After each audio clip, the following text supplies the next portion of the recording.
Welcome to Cut the Cake, your real talk wedding podcast for engaged couples and wedding vendors here in Australia. We are back for another episode.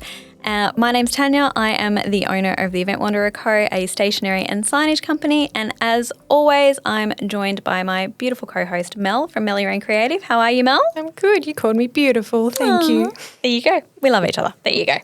So we are coming to you in the early stages of 2026, and we thought that we would put an episode down for all of those of you who are getting married this year. And we also know that our episodes regarding timelines are really popular. Mm-hmm. Everyone loves a bit of a timeline guidance episode. Everyone just wants to know what to do. Exactly. And when to do it. So we thought we might break down this year by season and help you guys, based on when you're getting married, know what to focus on and when. So, for instance, if you're getting married in the spring of this year for Australia, that is, so September through to November, right now you should probably be looking at your looking at sending out save the dates or invites, that type of thing. So we just want to break things down, give you guys some guidance of what to do and when, and hopefully make this year a little bit less stressful in terms of wedding planning. We should also say that what we're saying now is like it's January 2026. Yep. So you should be doing this stuff now. So work on now, saying now a lot, when your wedding date is, say your wedding's in July or September this year, these are the things that we're going to go through that you should be focusing on right now with your wedding date. Yep. Perfect. So we might as well just go straight forward. So if you are getting married between January and February 2026, you would be full steam into the planning process. Oh, planning's done. Planning's done. You're actually in the, I'm not even going to call it the golden time, but it's kind of that cruising in time to the actual day where you should actually be almost sitting back and enjoying the process. Without getting too stressed. It picks up. It does pick up. But yeah, there's definitely a quieter period, not now. So a couple of things that you should be doing right about now if you are getting married between January and February is one, finalising seating charts and ensuring that you have accounted for all of your guests. You've communicated your seating charts with either your stationer who is designing your seating chart, you've done it yourself, you've ordered said seating chart as well, or you've communicated that with your vendors. I also just kind of want to preference this. Seating charts are an interesting one because things can change. Mm-hmm. And I feel like it's also one of those things that is the quickest thing for people to freak out about as well because, oh no, this family's not coming, it's going to stuff up my seating chart, it's not going to look correct.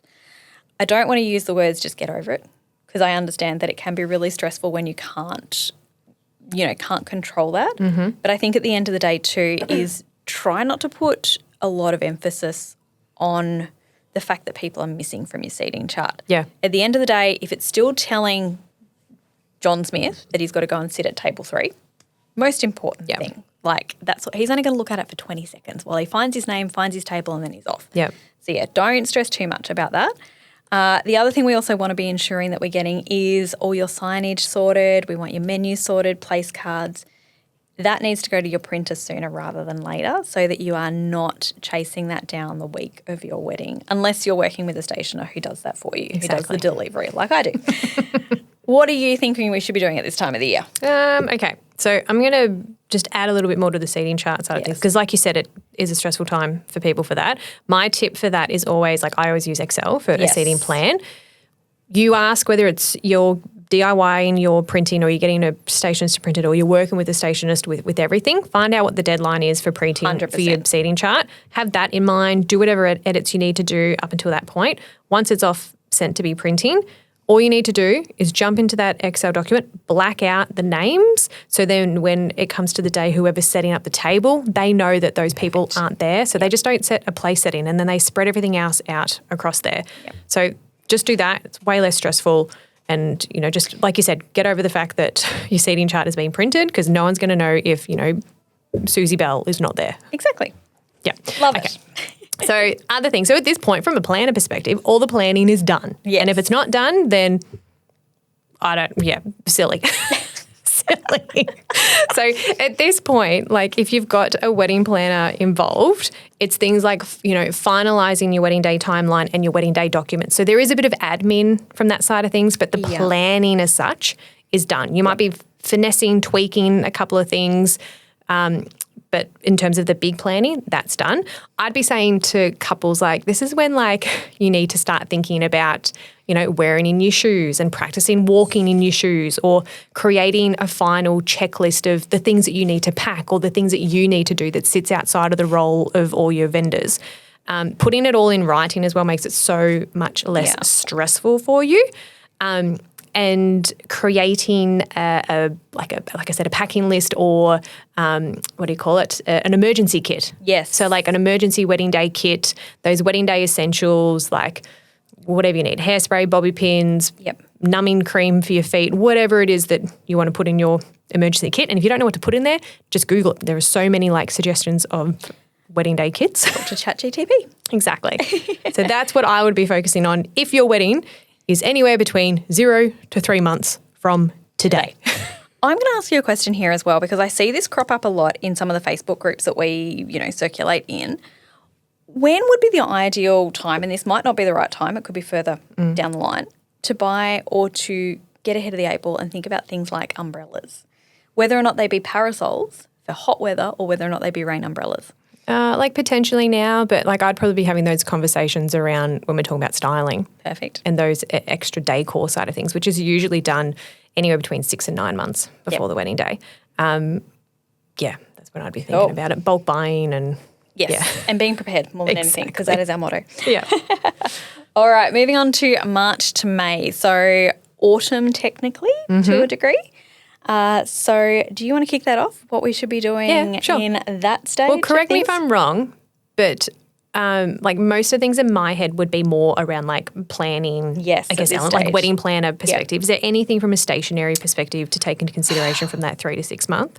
3 to 6 months, you would be starting to finalise exactly what you want from your big day more than anything. It's like, okay, do we want a welcome sign? What does that actually look like? Do we want one? Do we want a seating chart? Do we need a seating chart? Don't always need that. Do we want menus? Do we want place cards? Really kind of starting to hone in on your budgets as well, and what, like if you've got $2,000 set aside for your on the day elements and stationery and signage, what do you actually want? What do you actually need? And what does that look like? And whether or not it is, are you doing it yourself or whether or not you're getting somebody else to do it? Yep. Start to think about it, because it's something that we harp on constantly about. We're always about signage. And it can have an impact. Like I have read some things where people reckon that too much signage is now on its way out. But I'm like, signage has its place, and it depends on what it is. And just because one person thinks that signage is over the top does not mean that it doesn't actually warrant it. Totally. So, definitely start to kind of work out those nitty-gritty things. And if you are working with a designer or you're wanting to outsource it to somebody, this is when you need to start having those conversations, because a lot of designers do book up. Yeah. Well, I think that absolutely segues into the 6 to 9 month mark, where I would be saying that's when you really start talking more about your styling. So at that 6 to 9 month mark, you're finalising your styling, and then at this 3 to 6 month mark, you're having these conversations to finalise numbers, designs, everything like 100%. That. So that makes sense. From a planner perspective, like if your wedding is anywhere from 3 to 6 months from today, I'd be looking at things like finalising any final venue walkthroughs with your venue coordinator, with your planner. You probably want to start finalising your floral orders. Like some florists are happy to do that sort of 3 months prior, if not a little bit before. I would personally be checking in with all of your vendors, even though they may not be wanting to chat to you until, maybe 2 months before. About that. Yeah, they probably don't want to talk to you until anywhere but 4 to 6 weeks before your wedding date. But I'd at least be checking in with them from a sanity point of view, saying, hey, just touching base. When do we expect to have a call with you? Just so it's on your radar, because otherwise you'll get bombarded with emails 2 months before your wedding date, and then all of a sudden you've got all these meetings booked in and it will freak you out. Or you'll go to the opposite side and go, none of my vendors are talking to me. Yeah. So it's kind of almost be proactive as well, and avoid getting bombarded with absolutely everything at the end of the day. Like that 3 to 6 month mark before your wedding day is probably when it's the most quiet in terms of planning. So doing like these extra little bits and bobs in that time is a good time to do it, so it's not all happening in that 3 months prior. So even like, picking the songs for your wedding day, like for those particular moments like first dance and bridal entrances and stuff like that, Creating a seating plan draft, because like I know we need to finalise Which that. I love. But I think creating a draft is a really good thing to do, that 3 to 6 month mark. Even like booking like your beauty appointments, so like nails, hair, tan, makeup, whatever that means. I think at this point, having to think through any setup and pack up plans depending on your venue and what you can and can't do and who you've got involved and what vendors, what they do, what you need to do, what the venue does, what your planner does. Yep. Just at least having to think around that is a good point to do that at this point. And particularly if those pack-up plans involve family members as well, having those conversations with those family members like in advance, just so that they don't get the shock when they're told 3 days out from the venue that that's what's expected to happen. Because let's be honest, that can also ruin a guest experience. At the end of the day, it's like, oh, so sorry, you want us to pack everything up at the end of the day, so I can't have a drink or whatever. Yeah. So it's, have those conversations and just look at the event as a whole and go what needs to be done. Yeah. So yeah, like I said, there's not big planning that I would say has been happening at that point, but it's just like all the little bits and pieces that are good to think about at that point, so you're not doing everything 2 months before your wedding date. Yes. All right, so moving on to possibly winter. So if your wedding is in winter this year? Yes, your wedding is in winter. What should we be doing in January? So I think from my point of view, this is when we send out invitations. If you haven't already sent out save the dates. If you're getting married in that winter period and you haven't sent out save the dates, I wouldn't actually be worrying about it. I would move straight to the invitations and save your money, purely because your window of opportunity by the time you design, produce, send is just going to slowly close in.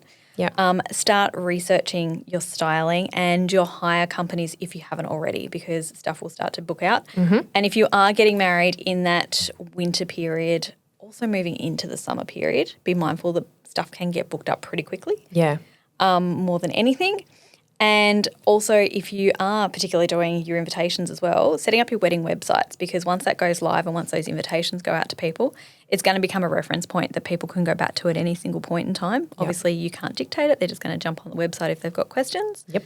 So start to think about all of that moving pretty much now, actually. So it sounds like at that 6 to 9 month mark is a point in time where stationery really comes into effect, like particularly the invites and the guest, tracking in and stuff like that. Yeah, and it doesn't matter how you choose to. I think in my mind, it doesn't matter how you choose to actually send your invites out, whether or not you're sending them out digitally or whether or not you're sending them out via the post. There's still a process. Like it's not a case of I'm creating an invite and I'm sending it out tomorrow.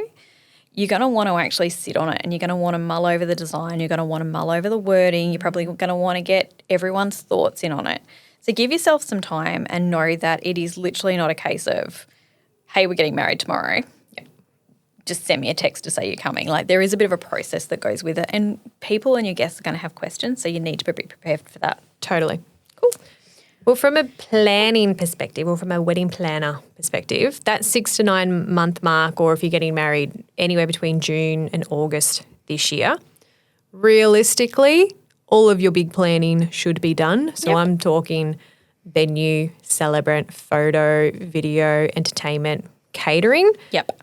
If there's any sort of final vendors that you need to book in, like maybe a cake, or if you want to get a live illustrator or something like that. Car service, anything like that. Anything. Like now's kind of the point where I'd be booking those final vendors. Yep. In an ideal world, I personally would like that done prior to this. However, if you've had, life happens, things pop up, whatever. So at this point, book your final vendors if you're getting married in June to August this year. From my side of things, when I'm working with couples, that 6 to 9 month mark before a wedding date is when I start really talking about styling. And I do this for a couple of reasons. One, I break up all the stages, so it's just not everything at once and it's not overwhelming for couples, and it's also enjoyable. Yep. The other main reason is because styles change so much. Like you just need to listen to our 2026 trends 100% episode, our Tay-Tay one, just any of them really. And styles change so quickly that if you have a style in mind, and you start planning your wedding 18 months before your wedding date, I can guarantee my left foot change. That you're going to change your mind 6 months before the wedding of what you want. Like I work with couples now and they're getting married in March and like they're like, oh, we might just sort of tweak this or, you know, change that or do this, which is fine, but your style changes. So there's no point locking that in super, super far in advance. So 6 to 9 months is a good time to start, like you said, reaching out to hire companies, talking to your florist, talking to your stationist, talking to whoever you need to talk about from that styling perspective, and get a solid concept and plan in place for your wedding day styling. Cool. And then moving on to all of our spring, first month of summer. Mm-hmm. So the ones who are actually almost 12 months out. So they've got a little bit more lead time. So I know from my point of view, this is the case where I do have the conversation with prospective clients around, yes, do we want to do save the dates? This is where we do have that ability to potentially do that. Or do we just want to give people a longer period of time on invites? Yep. It might also give us a greater window in order to create something a little bit more elaborate, custom, etc. Just giving us a little bit bigger window to do things. Yep. But what about your side? Because I actually feel like this is probably the optimal time from a planning point of view. It's interesting actually because a lot of people that I'm starting to work with at the moment are really giving me maybe a 12-month window to plan everything. Perfect. In an ideal world, I would love 12 to 18 months. Again, going back to not having to rush things, enjoying the process, not feeling overwhelmed by going, we've tick, tick, tick, let's move on to the next thing. Yep. I like to tick, tick, tick, have a little break, tick, tick, tick, have a little break. But we can't always do that. We've only got 12 months. So if you are planning, if you've just got engaged and you're planning your wedding now and you're thinking December this year, realistically, you've got to get your butt into gear and find a venue that's available, book in your celebrant, book in photographer, all those big ones I went through before. So venue, celebrant, photographer, video, catering, entertainment, they're all the ones that book in well in advance. Dare I say, most of the ones that I would work with that I would recommend are probably booked out for September, December this year. Because it is a popular time. It's a very popular time. So, yeah, like this is not to scare you, but like you can absolutely plan your wedding now. Like people do it all the time. However, it will just feel a little bit more stressful because you're potentially going to get a few no's before you get a yes from vendor availability. So, yeah, get your big planning done ASAP. Yeah. And I think just from my point of view, just to add to that, and again, not wanting to scare anybody, but particularly here in Melbourne, if you are getting married in particularly that September, October timeframe, be very, very mindful that if what you want to do is beautiful styling and requires hire equipment, we have a little thing called Spring Carnival. Yep. And a lot of the hire companies will be obviously trying to create things for that at the same time. So it is just being mindful of not just the fact that your wedding is happening, but there's obviously lots of weddings happening at the same time. We know it's one of the most popular months to get married as a whole. Yeah. But it's also from a major event point of view, there's a lot of stuff There's a lot going of things happening. So it's just being mindful of that too. So, yeah. Totally. Avoid Melbourne Cup weekend at all costs. Get your skates on. So if you've done all your big planning, I guess before moving on to everything else that we've gone through, I personally feel like if you're getting married in 12 months, now's the good time to start just looking at suit options. I'm not saying go to the suit shop and lock things in. Just look at options. Same with your rings. Look at some fun things like your hens and your bucks and your honeymoon and stuff like that. Once you've got your big planning done, focus on a couple of those fun things before you move on to the next stage Love it. of the planning. Love it. So you've got something where you can just have fun. Yay. Yeah. Cool. So I think that's pretty much it then for that episode. So that's how to kind of navigate, particularly January and February potentially. Mm-hmm. Set yourselves up. And I think the reason we wanted to do this episode as well is that we know a lot of people take downtime. Yeah. During the summer, it's, coming off the back of Christmas, we've had a massive year, we're recovering, we're recuperating, and our thoughts are starting to move towards what the following 12 months looks like. So kind of set yourselves up, use that downtime to get ahead of the 8 ball, and hopefully it makes the whole planning process a heck of a lot easier. Hopefully. Yay.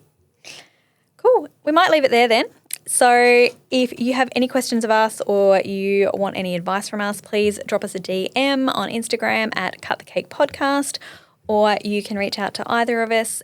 Mel is at Melly Rain Creative. I am at Event Wanderer Co. And otherwise, we will see you in our next episode.